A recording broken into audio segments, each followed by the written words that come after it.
बिस्मिल्लाहिर्रहमानिर्रहीम। हम लोगों ने कुछ बेसिक डेफिनेशन से आगाज़ किया था। इस सारे पोर्शन का मकसद ये था कि हम कहीं से टैक्स का आगाज़ कर सकें, ठीक है ना। वैसे चैप्टर 4 में और भी कुछ चीज़ें लिखी हुई नज़र आएंगी, लेकिन ये सारी चीज़ें अपनी अपनी जगह पर अपने अपने रेलिवेंट चैप्टर में जाकर दोबारा से रिपीट हो रही हैं। तो हमने सिर्फ रेजिडेंट, नॉन रेजिडेंट और टैक्स ईयर का जो कॉन्सेप्ट हमें बेसिक चाहिए था वो हमने यहाँ से लिया है। और अब हम जब अगले अगले चैप्टर पढ़ने शुरू करेंगे तो ये चैप्टर खुद ब खुद ही रेलिवेंट जगहों पर ख़त्म होता चला जाएगा। यानी हम चैप्टर 4 को रिविज़िट करेंगे जब हम अपना इनकम टैक्स का आलमोस्ट सारी चीज़ें ख़त्म कर चुके होंगे। फिर देखेंगे कि इसमें से कोई चीज़ रह तो नहीं गई है जो हमारे समझने वाली थी, पढ़ने वाली थी, क्योंकि ये सारी रेलिवेंट डेफिनेशन अपनी अपनी जगह पर दोबारा से रिपीट होती चली जाएंगी और कोई भी डेफिनेशन, कोई भी कॉन्सेप्ट वो अपनी अप्रोप्रिएट जगह पर जाकर ही समझ आएगा, अदरवाइज़ हमें समझ भी नहीं आ रहा होगा।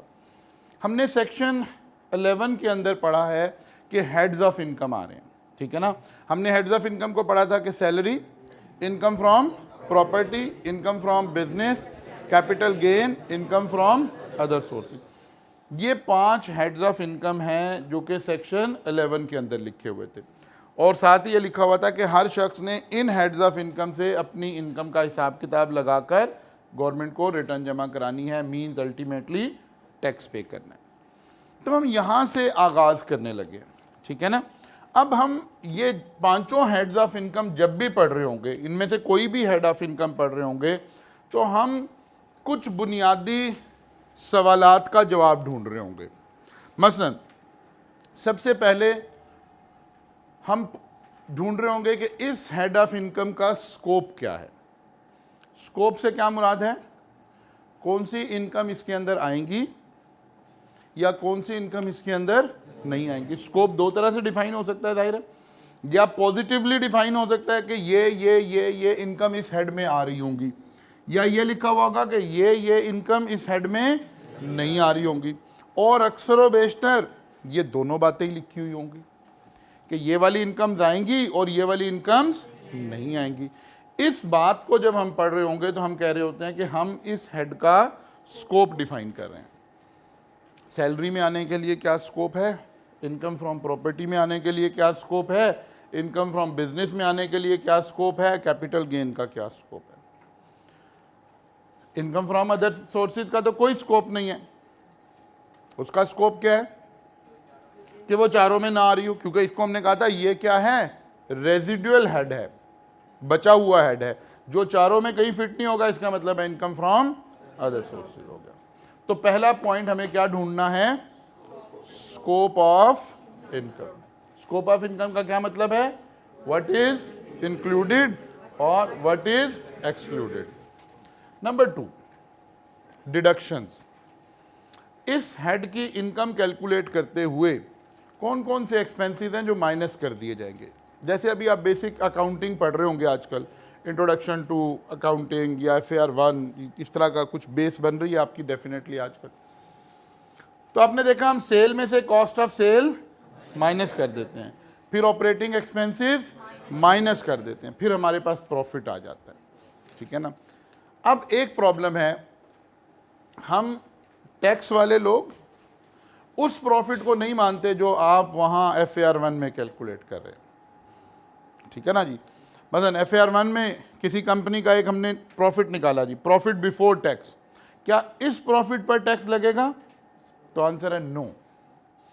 हमारे कुछ इख्तलाफात हैं, कुछ बातों में कॉन्ट्राडिक्शन है टैक्स की और अकाउंटिंग के रूल्स की। अकाउंटिंग में जब आप प्रॉफिट कैलकुलेट कर रहे हैं उस वक्त आप रूल्स फॉलो कर रहे हैं जो जनरली एक्सेप्टेड अकाउंटिंग प्रिंसिपल है। गैप्स के अंडर जो ISs बने हुए हैं जी, IS 2 पढ़ रहे हैं जी, IS 16 पढ़ रहे हैं जी, ये क्या है, ये रूल्स हैं बेसिकली, वहाँ के सेक्शंस हैं, वहाँ के रूल्स हैं। अब कुछ रूल्स ऐसे हैं जो हमारे और उनके आपस में मैच नहीं हो रहे होते, इसलिए हम अकाउंटिंग के प्रॉफिट को पिक करके उसको टैक्स के प्रॉफिट में कन्वर्ट कर लेते हैं, ख़ास तौर पर इनकम फ्रॉम बिजनेस में। और बाद मरतबा हम कहते हैं यार नहीं छोड़े, सारा कुछ छोड़े, हम बिल्कुल शुरू से ही, बिल्कुल स्क्रैच से ही अपने रूल्स ही लगाते हैं। इनकम भी अपने मुताबिक उठा लेते हैं, एक्सपेंसेस भी अपने मुताबिक उठा लेते हैं। ये भी हो सकता है ना। एक है हम सारा होमवर्क दोबारा करना चाहें, हम कह रहे हैं हम इनकम, बिजनेस की इनकम सारी दोबारा से दे लेते हैं, जो टैक्स वालों ने हमें एक्सपेंसेस अलाउ करने हैं वो माइनस कर देते हैं, तो टैक्स वाला प्रॉफिट निकल आएगा। सब मुमकिन है। और दूसरा तरीका क्या है, इनकम फ्रॉम बिजनेस अकाउंटिंग वाला प्रॉफिट ले लेते हैं, जिस चीज़ में डिफरेंस है उसको रिमूव कर लेते हैं। बैंक रिकंसिलिएशन जैसे आप पढ़ रहे थे, कैश बुक का बैलेंस लिया, जो डिफरेंसेस हैं वो एडजस्ट किए, तो वहाँ पहुँच गए। दोनों अप्रोचेज हो सकती हैं, कहीं एक अप्रोच लगा रहे होते हैं, कहीं दूसरी अप्रोच लगा रहे होते हैं। डिडक्शंस का मतलब है कौन से एक्सपेंसेस अलाउड हैं, कहाँ, टैक्स में, या कौन से एक्सपेंसेस अलाउड नहीं हैं, कहाँ, टैक्स में। जाहिर है अब यहाँ हम अलाउड की एक लिस्ट बना रहे होंगे या डिसअलाउड की एक लिस्ट बना रहे होंगे कि ये एक्सपेंसेस अलाउड हैं। हर एक्सपेंस तो अलाउ नहीं हो सकता। डिडक्शंस, तो दूसरा पॉइंट हम ढूंढ रहे होंगे डिडक्शन, कोई भी हेड ऑफ इनकम पढ़ रहे होंगे। Third, basis of chargeability, tax पे कब करना है, रिसीट बेसिस पर या अक्रूवल बेसिस पर। अब एज एन अकाउंटेंट मेरा ख्याल है ये दोनों बातें आप डिफाइन कर चुके होंगे अपनी क्लासेस में। नहीं तो मैं ही कर दूंगा, कोई बात नहीं। रिसीट बेसिस का मतलब है जब पैसे मिलेंगे उस वक्त इनकम ट्रीट करेंगे, या जब अक्रू हो जाएंगे उस वक्त। अक्रूवल, हम अकाउंटिंग में तो अक्रूवल का कॉन्सेप्ट लगाते हैं ना, कि अभी पैसे मिले हैं या नहीं मिले, आप सेल को क्रेडिट सेल पर ही बुक कर लेते हैं। जैसे आपने क्रेडिट सेल रिकॉग्नाइज कर ली, लिख ली, इसका मतलब है सेल में तो वो चीज़ शामिल हो गई, इसको कहते हैं अक्रूवल बेसिस। और एक है रिसीट बेसिस, FAR 1 में आप पढ़ेंगे, रिसीट एंड पेमेंट अकाउंट वगैरह भी पढ़ेंगे, कि जहां हम सिर्फ इनकम उसको बनाते हैं जो पैसे हमने रिसीव कर लिए। मसलन हम आपकी क्लास ही की एग्जांपल ले लेते हैं। आप में से सब बच्चों ने पूरी फीस अभी कॉलेज में जमा नहीं करवाई हुई। अब मेरे इस बैच को देखने के दो तरीके हो सकते हैं। एक, मैं अपने अकाउंटेंट से पूछूं कि यार कितना कैश रिसीव हो गया, इसका मतलब है इस वक्त मेरे जहन में क्या बात है, जो रिसीव हो गया वो मेरी इनकम है, रिसीट बेसिस। और दूसरा क्या है, कितना रेवेन्यू बुक हो गया, आप लोगों से कमिटमेंट क्या हो गई है। एक ये फिगर आ रही होगी मेरे पास, अगर मैं उस फिगर को देख रहा हूं इसका मतलब है मेरे जहन में इस वक्त क्या है, अक्रूवल बेसिस। अब देखना यह है कि गवर्नमेंट मेरे से टैक्स इस पर मांग रही है या इस पर मांग रही है। बात समझ आ गई। इस बैच की इनकम का मुझे टैक्स देना है, देखना है गवर्नमेंट ये कह रही है कि अकाउंटेंट से पूछ के बताओ कितने पैसे आ गए हैं, या ये कह रही है कि अकाउंटेंट से पूछ के बताओ कितना बुक हो गया, भले पैसे बाद में आए। तो अब टैक्स में कोई एक रूल नहीं है, बल्कि जो डिफरेंट हेड्स ऑफ इनकम है, हम हर हेड में अलग रूल हो सकता है। मसलन सैलरी में अलग रूल हो सकता है, इनकम फ्रॉम प्रॉपर्टी में अलग रूल हो सकता है, सैलरी रिसीट बेसिस पर टैक्स हो रही हो सकता है income from business accrual basis पर टैक्स हो रहा हो। इसलिए हम जब भी कोई हेड पढ़ेंगे तो हम ये भी ढूंढ रहे होंगे कि यार इस हेड की टैक्सेशन कैसे होनी है, जब पैसे मिल जाएंगे जब टैक्स पे करना है, या जब हमारी कमिटमेंट होगी, अक्रूवल हो गई, अक्रू हो गया, जब टैक्स पे करना है। तो तीसरा अहम पॉइंट हमें ये ढूंढना होगा कि टैक्सेशन अक्रूवल बेसिस पर हो रही है या कि रिसीट बेसिस पर हो रही है। चौथा और आखिरी पॉइंट जो हमें ढूंढना होगा वो होगा टैक्सेबिलिटी। गवर्नमेंट टैक्स हमारे से दो तरह से लगाती है। One is called NTR basis, normal tax regime basis, NTR। NTR का मतलब ये होता है कि सारे हेड्स ऑफ इनकम के टैक्स की इनकम को इकट्ठा कर लेते हैं, ऐड कर लेते हैं, एक शख्स ने 15 लाख रुपया सैलरी से कमाया, 5 लाख इनकम फ्रॉम प्रॉपर्टी से आया, कितना हो गया 20 lakh, 10 lakh income from business से आया, ये इसकी टोटल इनकम है, बाकी हेड से इनकम कोई नहीं आई। क्या 30 लाख को इकट्ठा करके टैक्स लगाना है? It is called NTR. सब हेड ऑफ इनकम को पहले इकट्ठा कर लिया, बनाया, 30 लाख टैक्स बन गया, फिर देखा टैक्स कितना बनता है, क्या कौन सा रेट लगना है, क्या लगना है। अगर सारी इनकम को ऐसे इकट्ठा करके टैक्स लगा रहे हो तो it is called NTR basis. और अगर हम कहें नहीं नहीं, वो जो फलां इनकम है उसका तो टैक्स रेट भी अलग है, फलां चीज़ भी अलग है, then it called FTR base. लेकिन ये अप्रोप्रिएट चैप्टर में जाकर डिटेल में दोबारा पढ़ रहे होंगे। जब हमें किसी भी हेड के बारे में इन 4 सवालों का जवाब मिल जाए तो इसका मतलब है वो हेड ऑफ इनकम हमारा क्या हो गया है, तैयार हो गया है, ये हमारा पढ़ लिया हमने।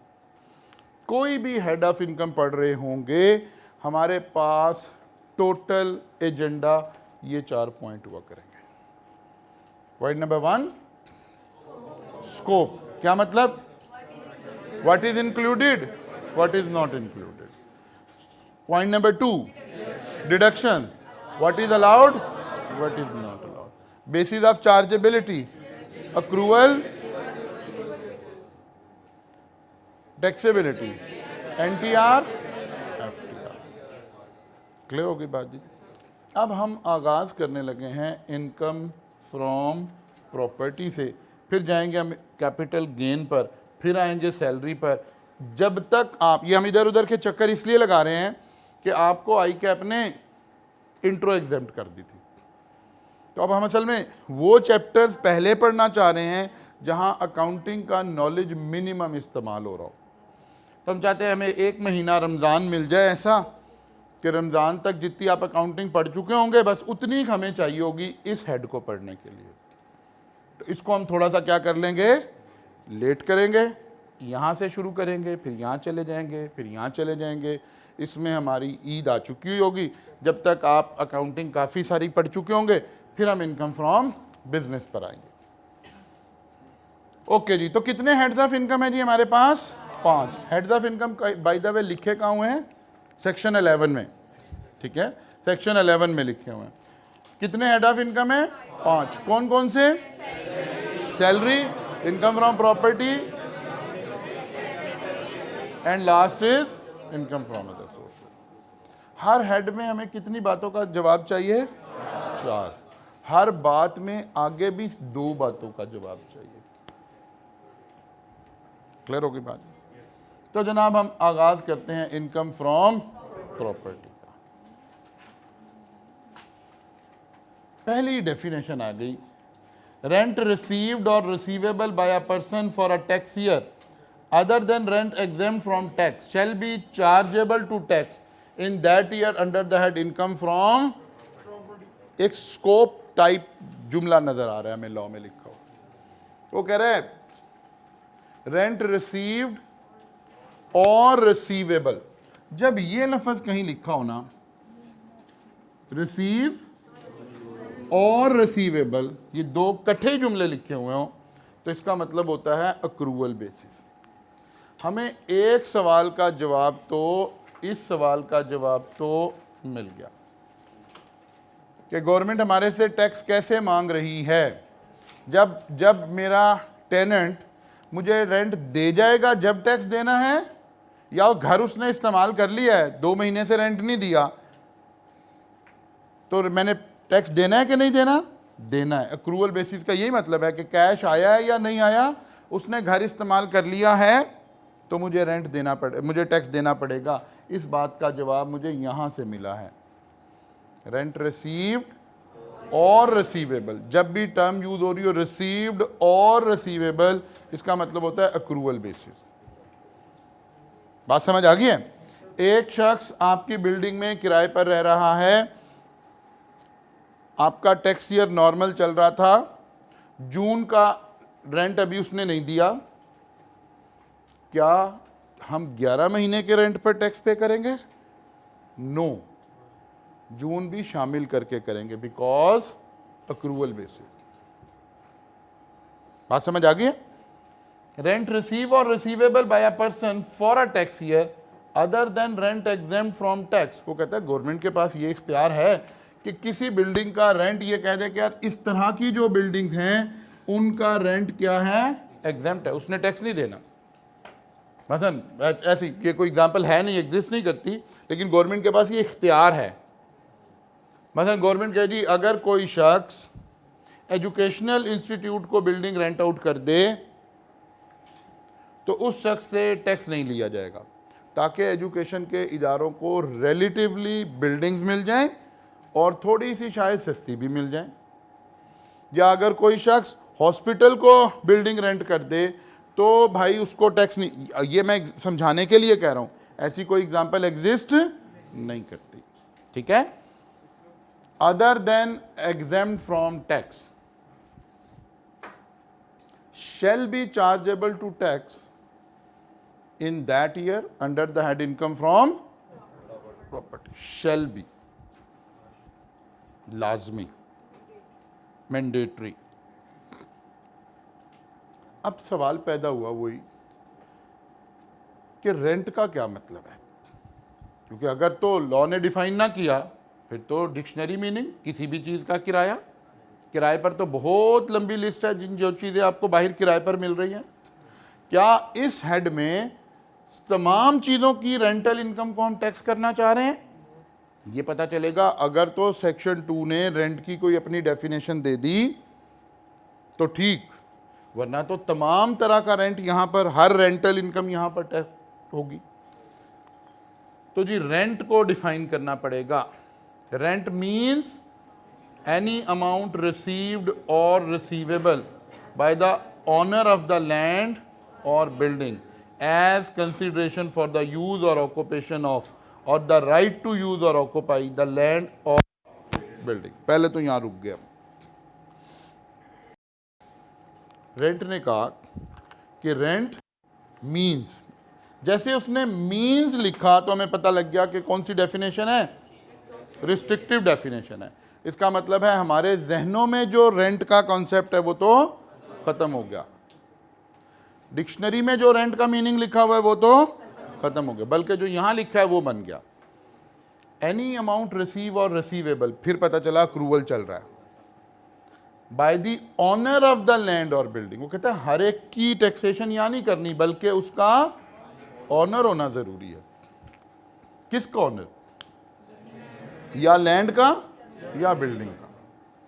ऑनर ऑफ द लैंड और building as consideration for the use और ऑक्यूपेशन। अगर उस बिल्डिंग या लैंड को इस्तेमाल करने के लिए जो पैसे दिए जाएंगे उस वाले रेंट की बात हो रही है।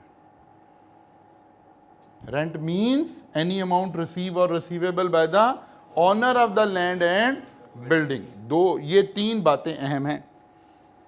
मीन से डेफिनेशन शुरू हो रही है, ऑनर की टैक्सेशन सिर्फ करनी है, किसके ऑनर की? लैंड एंड बिल्डिंग की। हर चीज के ऑनर के रेंट की टैक्सेशन इस हेड में नहीं हो रही। इसका मतलब है इस वक्त क्या डिफाइन हो रहा है?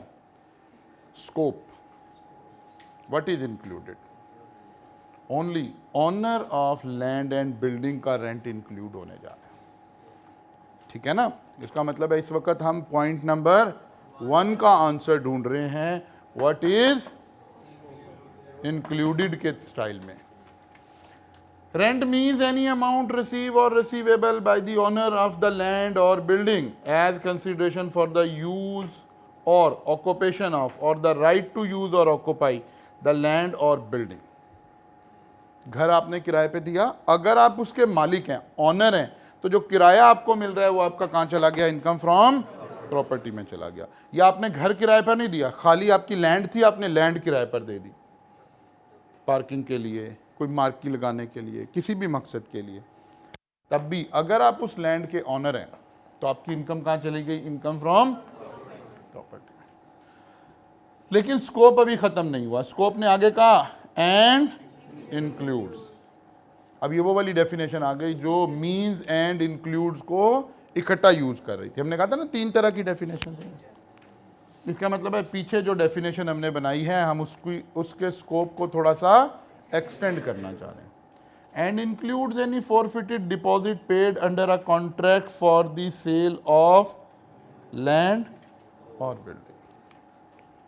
तो कहता है अगर आप ये लैंड और building as a owner sale करने लगें और उस वक्त आप वो जो टोकन मनी, लास्ट टाइम हमने थोड़ा सा इस पे बात कर ली थी, की थी ना, आपने एक घर बेचना है, आपकी प्राइस तय हो गई 5 करोड़ रुपया, घर की प्राइस तय हो गई।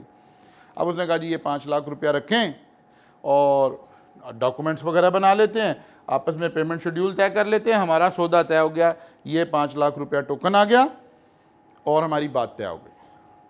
अब दोनों पार्टीज बाउंड हो गई हैं। अगर इन दोनों पार्टीज में से कोई एक भी पार्टी बैकआउट करती है इस ट्रांजैक्शन से, तो उसको बैकआउट करने की कॉस्ट आ जाएगी 5 लाख रुपया। मसलन मैं बायर था, मुझे लगा यार ये तो गलत सौदा हो गया, वट एवर द रीज़न, कुछ भी हुआ, अगर मैं अब ये नहीं ख़रीदना चाहता तो जो 5 लाख मैं दे कर आया हूँ मुझे ये छोड़ने पड़ेंगे। किसको मिल जाएंगे? ऑनर को। दिस अमाउंट इज कॉल्ड, जब मैं छोड़ दूंगा, this amount is called forfeited deposit. This amount is called forfeited deposit.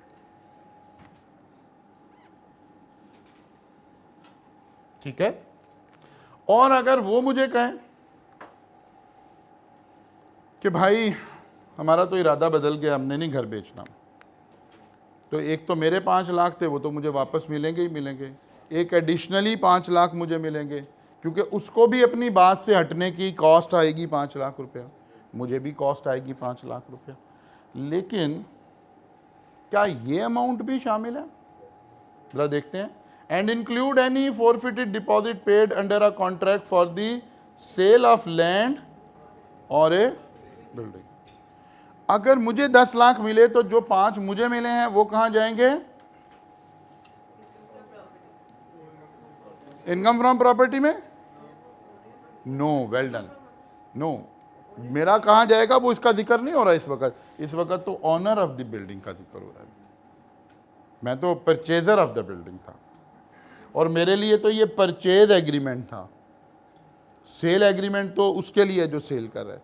इसका मतलब है ऑनर को जो 5 लाख रुपए मिलेंगे उसका जिक्र हो रहा है।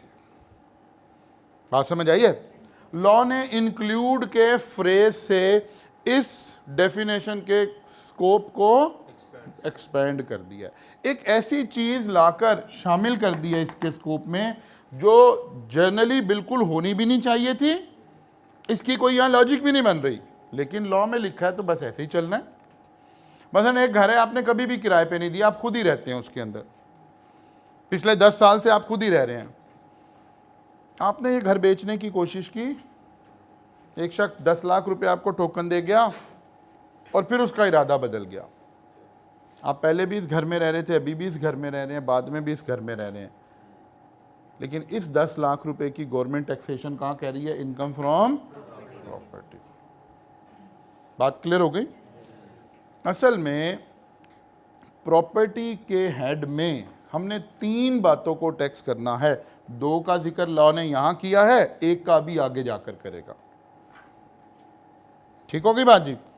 तो रेंट की डेफिनेशन आ गई जी। Rent means any amount receive और receivable by the owner of the land और building for the use or occupy, वो वाले अल्फाज। And includes any forfeited deposit paid under the contract for the sale of land और building. Clear होगी बात जी?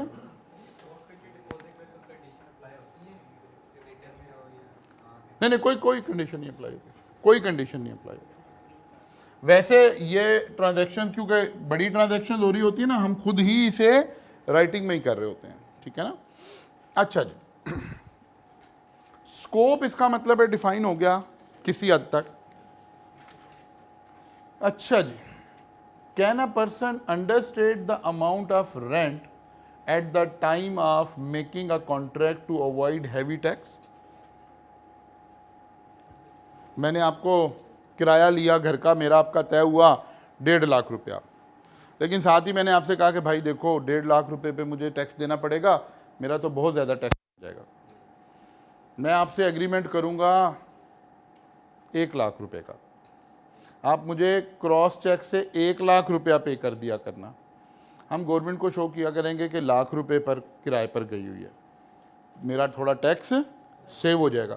50,000 रुपया आप मुझे कैश में पे कर देना ताकि किसी को पता ना लगे। ये नॉर्मल इवेंट है ना। अब गवर्नमेंट ने इसके ऊपर क्या कंट्रोल लगाना है, यहाँ पूछा जा रहा है कि क्या ये अलाउड है, क्या ऐसा कर सकते हैं। तो जाहिर है हमारे अंदर से ही पता चल रहा है कि यार नहीं, अलाउड तो नहीं हो सकता, भले लोग कर भी रहे हों, लेकिन ये तो एक बड़ी अनएथिकल बात हो रही है। तो ये इसका जवाब यस में तो बिल्कुल भी नहीं हो सकता। तो गवर्नमेंट ने इसका कंट्रोल क्या लगाया हुआ है, वेयर द रेंट रिसीव और receivable is less than fair market rent. Fair market rent for the property, the person shall be treated as having received fair market rent for the period of the property is let out on the rent। मसलन हम कहते हैं जी garden town में एक कनाल का घर हमें 2 लाख रुपए किराए पर मिलेगा पर मंथ, ठीक है ना। एक जर्नल हमें आइडिया होगा ना। मसलन आप किसी भी इलाके में चले जाएं, किसी भी इलाके में चले जाएं, वहाँ के प्रॉपर्टी एजेंट से जाके पूछें कि यार यहाँ घर तकरीबन किस किराए पर मिलेगा, तो पूछेगा यार किस किस साइज़ का घर चाहिए, तो आपको एक एस्टीमेट बता देगा, फिर उससे 2-4 हज़ार ऊपर और 2-4 हज़ार नीचे पर अवेलेबल होंगे घर। ये जो अमाउंट है this is called fair market rent. बात समझ आ रही है, फेयर मार्केट रेंट। लॉ कहता है अगर किसी बंदे ने ये कहा कि जो रेंट मैंने रिसीव किया है वो फेयर मार्केट वैल्यू से कम है, मसलन ये बंदा वही क्लेम करता है, वो कहता है यार नहीं मैंने तो 1,25,000 रुपये पर रेंट पर घर दिया हुआ है, तो लॉ कहता है कि नहीं नहीं यार हमने इसकी ये वाली बात नहीं सुननी, हमने इसका टैक्स जो है वो 2 लाख के हिसाब से लगाना है। बात समझ आ रही है। वेयर द रेंट रिसीव और receivable is less than fair market rent for the property, the person shall be treated as having received the fair market rent for the period of the property। वो कह रहा है जी हम assume करेंगे, हमारा दिल करे तो अज्यूम करेंगे, नहीं नहीं लाजमी अज्यूम करेंगे, शैल, ठीक है ना। हम 2 लाख मल्टीप्लाइड बाय 12 करके 24 लाख रुपए आपकी रेंटल इनकम बनाएंगे साल की, और इसके ऊपर टैक्स लगाएंगे। हम 1 लाख और 25,000 को 12 से मल्टीप्लाई नहीं करेंगे। ये बात क्लियर हो गई। इसका मतलब है लॉ ये कह रहा है, अच्छा अगर इससे हट जाए, अगर रेंट है 2 लाख और इसको कोई ऐसा बंदा मिला जिसकी वजह से 2.5 लाख ले रहा है, कोई बंदा को सिचुएशन ऐसी थी उसे वही वाला 7 वाला ही घर चाहिए था। मसलन हम यहाँ बिल्डिंग में, हम इसमें जहाँ कॉलेज में पढ़ा रहे हैं आपको, अगर इसकी बैक पर जो घर है जिसकी दीवार इसके साथ अटैच है, बैक वाली जो लेन है ना उसका फेयर मार्केट रेंट है कुछ 4 लाख 3 लाख 3.5 लाख रुपया। ये जो लेन है इसका फेयर मार्केट रेंट है कोई 15 लाख रुपया। हमें इमीडिएट पिछले वाले घर वाले का पता चले कि ये रेंट पर देना चाह रहा है, तो जाहिर हम फ़ौरन ले लेंगे। अगर 4 लाख रेंट है ना तो हम 4 की बजाय 5 भी दे देंगे, 6 भी दे देंगे, क्योंकि यहाँ हम 15 दे रहे हैं। हमें इतनी जगह बिल्कुल पीछे से दीवार निकालेंगे, हमें वो 6 में हमें तो फ्री फील हो रही होगी। तो सम टाइम ऐसे लग रहा होगा कि कुछ लोगों की सिचुएशन ऐसी होगी वो फेयर मार्केट से भी ज़्यादा देने के लिए तैयार हो जाएंगे। अब टैक्स किस पर लेना है? Where a rent receive or receivable is less than। Law कह रहा है भाई मैं कम होने की बात कर रहा हूं, ज्यादा होने की बात नहीं कर रहा हूं। कह रहा है ज्यादा पे तो आपने इसी पर ही देना है टैक्स। बात समझ आई है? इसका मतलब है लॉ ये कहना चाह रहा है कि हमने रेंट में कौन सी इनकम लेनी है, एक एक्चुअल रेंट, एक fair market value, whichever is higher. बात समझ आ रही है? इधर देखिए, हम इसको 1 लाख कर देते हैं, चलें कैलकुलेशन इजी हो जाए। एक्चुअल कितना लिया है हमने? 24 lakh. Sorry fair market 24 lakh है और एक्चुअल कितना है जो आप क्लेम कर रहे हैं 12 लाख। लॉ कहता है टैक्स में क्या लूंगा, इनमें से जो सी अमाउंट बड़ी आ रही है, जो हायर आ रही है उस पर टैक्स लूंगा। लेकिन जब इधर चले जाएंगे मल्टीप्लाइड बाय 12 और फेयर मार्केट वैल्यू 24 लाख आ रही होगी, ठीक है ना। तो अब क्या होगा, जो सी अमाउंट बड़ी होगी उस पर टैक्स लगेगा। लोअर साइड को मना किया गया कि आप इससे कम का नहीं दे सकते, हायर साइड पे गवर्नमेंट को टैक्स आते बुरा थोड़ा लग रहा है। बात क्लियर हो गई जी। फिर पढ़िए, वेयर रेंट रिसीव और receivable is less than the fair market value for the property, the person shall be treated as having received the fair market rent for the period of property is let out on the rent for the tax year. However, this shall not apply in case self hiring. एक exception आ गई है, where the fair market rent is already included in the income of the lessee chargeable to tax under the head salary. अच्छा, ये बात हमने salary के head में detail में पढ़नी है, लेकिन यहाँ मैं थोड़ा सा इतना एक्सप्लेन कर देता हूँ कि आपको ये ना लगे कि ये क्या लिखा हुआ है। पहली बात, ये इस रूल की एक्सेप्शन है। ऊपर एक रूल आया कि जब भी हम किसी प्रॉपर्टी का टैक्स लेंगे तो अगर फेयर मार्केट वैल्यू से रेंट कम हुआ तो हम फेयर मार्केट वैल्यू लेंगे और अगर ज़्यादा हुआ तो ज़्यादा वाला लेंगे। ये तो पहला मीनिंग तो सादा सा ये आ गया था। क्लियर हो गई बात। फिर वो कह रहा है कि यार ये उसूल हम आंखें बंद करके नहीं लगाएंगे, इस उसूल की एक एक्सेप्शन है। एक्सेप्शन क्या है? एक्सेप्शन ये है कि एक शख्स था, वो कहीं जॉब कर रहा था। इधर देखिए, एक शख्स था, वो जॉब कर रहा था, लेकिन उसकी जॉब की एंटाइटलमेंट थी कि उसको एक घर रेंट पर मिलेगा जिसका मंथली किराया 50,000 रुपये होगा। जॉब की एंटाइटलमेंट ये थी कि इस शख्स को एक घर भी मिल सकता है जिसका किराया 50,000 मंथली होगा, ये कंपनी पे करेगी। लेकिन इस शख्स के पास तो अल्लाह ने इसे अपना घर दिया हुआ है, ये वहाँ रहता है और ये ज़रा अच्छी फैमिली से है, ये तो पहले ही 2 कनाल के घर में रह रहा है। ये कह रहा है मेरा दिमाग ख़राब है, मैं 2 कनाल का घर छोड़ के 10 मरले के घर का ये रेंट दे रही है कंपनी मुझे और मैं यहाँ शिफ्ट हो जाऊँ।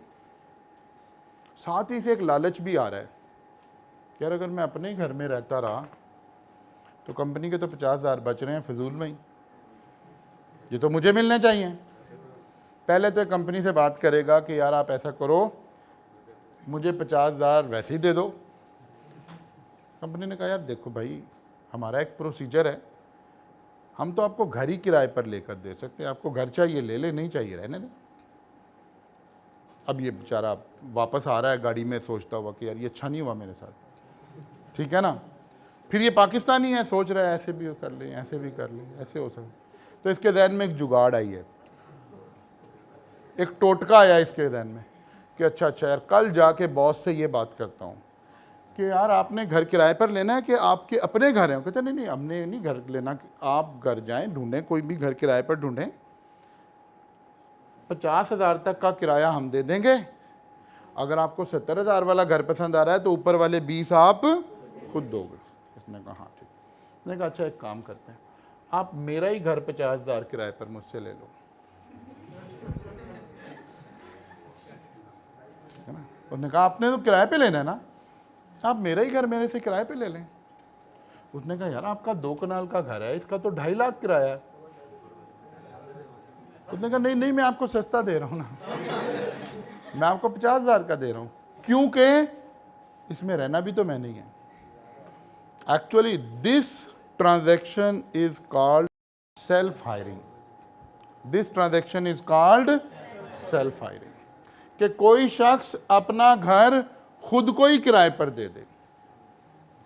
अब हुआ क्या, किराया मिल रहा है इसको 50,000, फेयर मार्केट रेंट है 2.5 लाख। अगर टैक्स वाले अपनी आई पर आ गए जो ऊपर लिखा हुआ है तो काम खराब हो गया। ठीक है ना। वो क्या है, वो कहावत के क्या रोज़े वो नफल माफ़ करवाने, कैसे है वो मुहावरा, मेरे ध्यान से है नहीं, वो था ना कि वो मुहावरा ही ध्यान से निकल गया। अच्छा जी चलें, कि वो एक चीज़ बख्शवाने गए थे, दूसरी गले पड़ गई, ठीक है ना, वो ऐसे से एक मुहावरा है ना। तो ये वाली प्रोविज़न गले पड़ जाएगी। तो लॉ कह रहा है कि नहीं नहीं नहीं नहीं, ये एक बड़ा जेन्युइन केस है, हमें भी पता है यहाँ आप दो नंबरी नहीं कर रहे हैं, बल्कि आप अपने एक राइट को क्लेम करने का जरिया बन रहे हैं। आप गवर्नमेंट से टैक्स इवेजन नहीं कर रहे हैं, बल्कि एम्प्लॉयर से अपना राइट लेने की बात कर रहे हैं। वो कह रहा है इस केस में हम आपकी टैक्सेशन में 50,000 ही शामिल करेंगे। बात समझ आ रही है। However this shall not apply, क्या अप्लाई नहीं होगा, हायर लेने वाली बात। However, this shall not apply in the case of self-hiring, where fair market rent is already included in the income of lessee. वो कैसे ऐड हो गई है, जब हम सैलरी पढ़ रहे होंगे तो वहाँ ऐड होनी थी ना, क्योंकि जो बेनिफिट्स आपको दे रहा होता है एम्प्लॉयर, वो आपकी सैलरी में ऐड हो रहे होते हैं।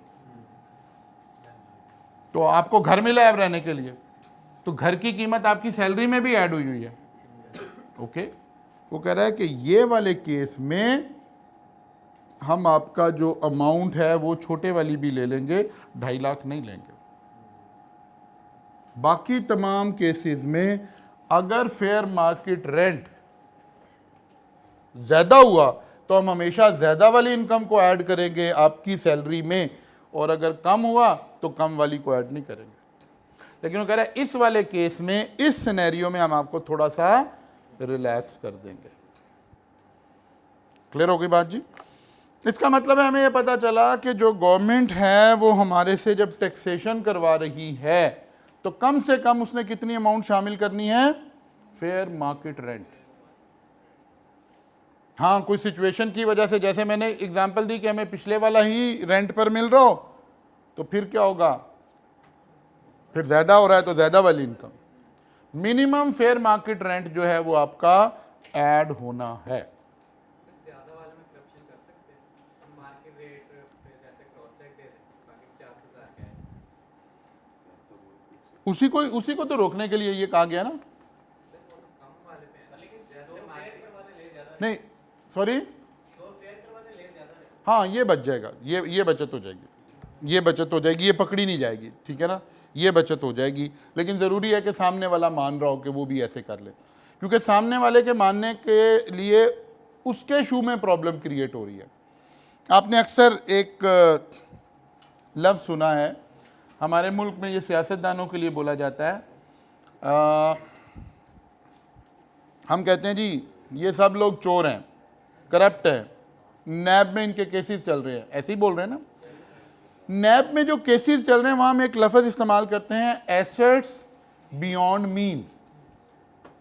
एसेट्स बियॉन्ड मीन्स, इसका मतलब है इस शख्स के असासाजात ज़्यादा हैं और ये इनकम कम है। मसलन ये कहता है जी इनकम मेरी साल की 6 लाख है या 10 लाख है या 15 लाख है, और साल में जो इसने एसेट बनाए हैं वो 10 करोड़ के बनाए हैं, तो ये पैसे कहाँ से आए हैं।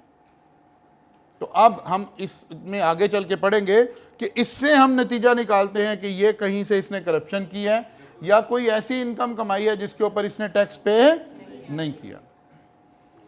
अब फर्ज किया मैंने एक बिल्डिंग किराए पर दी 10 लाख रुपए पर, और मैंने टेनेंट से तय कर लिया कि आप 6 लाख रुपया मुझे क्रॉस चेक से दे दिया करें, दायरा बीसी पर टैक्स कटेगा। अब हर महीने मेरी ब्लैक मनी क्रिएट हो रही है 4 लाख रुपए की। अगर तो छोटी मोटी अमाउंट है तो फिर तो नहीं गवर्नमेंट को पता चल पा रहा होता, लेकिन अगर ये हैवी अमाउंट्स हैं तो फिर यकीनन मैं उस पैसे से क्या कर रहा हूँगा, कोई गाड़ी खरीदूंगा, कोई प्लॉट खरीदूंगा, जो भी चीज़ खरीदूंगा वो एसेट बियॉन्ड मीन्स आना शुरू हो जाएंगे। बात समझ आ रही है ना। ये हम अभी किताबी बातें पढ़ रहे हैं, आपने ऐसे ही नहीं समझ लेना कि बिल्कुल इतना ही साफ सुथरा निज़ाम चल रहा है, ऐसे नहीं चल रहा, ठीक है। अभी हम किताबी बातें पढ़ रहे हैं। तो 2 बातों के ऊपर हमारा आज का ये काम चला। सबसे पहले तो हमें पता चला कि यार जब भी हमने कोई भी हेड ऑफ इनकम पढ़ना है तो एजेंडा क्या होगा? क्या एजेंडा होगा जी? 4 बातों को पढ़ने का एजेंडा होगा, फिर उनकी कुछ बातों की डिटेल आ रही होगी, ऑब्वियस सी बात है। मसलन एजेंडा नंबर 1, स्कोप डिफाइन करना पड़ेगा। हमने आज प्रॉपर्टी इनकम का स्कोप डिफाइन कर लिया। अभी स्कोप में 2 चीज़ें शामिल की हैं, एक रेंट और एक फोरफिटेड डिपॉजिट। एक सवाल का जवाब हमें मिल गया, इस सवाल का जवाब भी मिल गया कि रेंट जब मिलेगा जब टैक्स लगेगा या अक्रूवल बेसिस पे लगेगा, तो पता चल गया है अक्रूवल बेसिस पे मिलेगा। यानी अक्रूवल बेसिस से क्या मतलब है? अगले शख्स ने बिल्डिंग इस्तेमाल कर ली हो, भले किराया ना दिया हो, इस इनकम पर मुझे टैक्स देना पड़ेगा। बात समझ आ रही है ना? ओके जी। नाउ ये 2 बातें फिलहाल हमें पता चली हैं। फिर हमने कहा यार इस इनकम के ऊपर कोई कंट्रोल भी लगा हुआ है, तो पता हाँ लगा हुआ है जी। क्या कंट्रोल लगा हुआ है? ये इनकम जो हमने इंक्लूड करनी है, ये कम से कम फेयर मार्केट वैल्यू इंक्लूड करनी है। अगर हमने actual rent fair market value से कम रिसीव किया है तो जो इनकम में जाएगा वो क्या जाएगा? फेयर मार्केट वैल्यू जाएगा। फिर हमने अपने आप से पूछा क्या इसकी कोई एक्सेप्शन भी है? तो पता चला यस, इस रूल की एक एक्सेप्शन है, सेल्फ हायरिंग। और ये कौन सी सेल्फ हायरिंग है? जो एम्प्लॉयर ने आप ही का घर हायर करके आप ही को किराए पे दे दिया। और जब ये असल में तो सैलरी में पड़ने वाली बात है, ठीक है ना? सैलरी में ये डिटेल आएगी जाकर। और ये वाली इनकम मेरी सैलरी में ऑलरेडी ऐड हुई थी, क्योंकि एम्प्लॉयर जब मुझे कोई बेनिफिट्स दे रहा होता है तो गवर्नमेंट उन बेनिफिट्स को भी मेरी सैलरी तस्वूर करती है। जब हम सैलरी की हेड में जाके स्कोप पढ़ रहे होंगे तो हम पढ़ेंगे कि सैलरी सिर्फ, नॉर्मली तो हम सैलरी किसे कहते हैं? जो हमें मंथली अमाउंट मिल रही होती है हम उसे सैलरी कहते हैं। जो बेनिफिट्स मिल रहे होते हैं हम उसे सैलरी नहीं कह रहे होते। लेकिन जब हम सैलरी का टॉपिक पढ़ेंगे तो वहाँ स्कोप में लिखा होगा कि नहीं, हर वो चीज़ जो आपको एम्प्लॉयर से मिल रही है वो आपकी सैलरी है। तो अगर रहने के लिए घर मिला है तो फिर ये भी सैलरी है। इसका मतलब है ये 50,000 रुपया मेरी सैलरी में ऐड हुआ होगा ना? इसको कह रहे थे हम सेल्फ हायरिंग। क्लियर होगी बात जी? तो पहली बात तो ये है कि अब यहाँ से ऑनवर्ड, वैसे तो वो भी जितना पोर्शन हमने चैप्टर 4 का पढ़ा है वो भी आपने साथ साथ तैयार करके आना, लेकिन अब यहाँ से तो प्रॉपर हेड्स ऑफ इनकम शुरू हो गए हैं। आपने रोज़ाना का काम रोज़ाना करना है, और यही छोटी छोटी चीज़ें एंड में जाके हमें तंग कर रही होती हैं।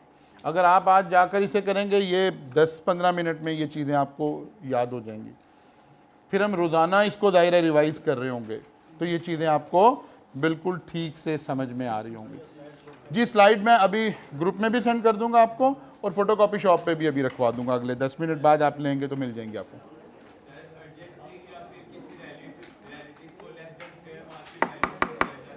जी।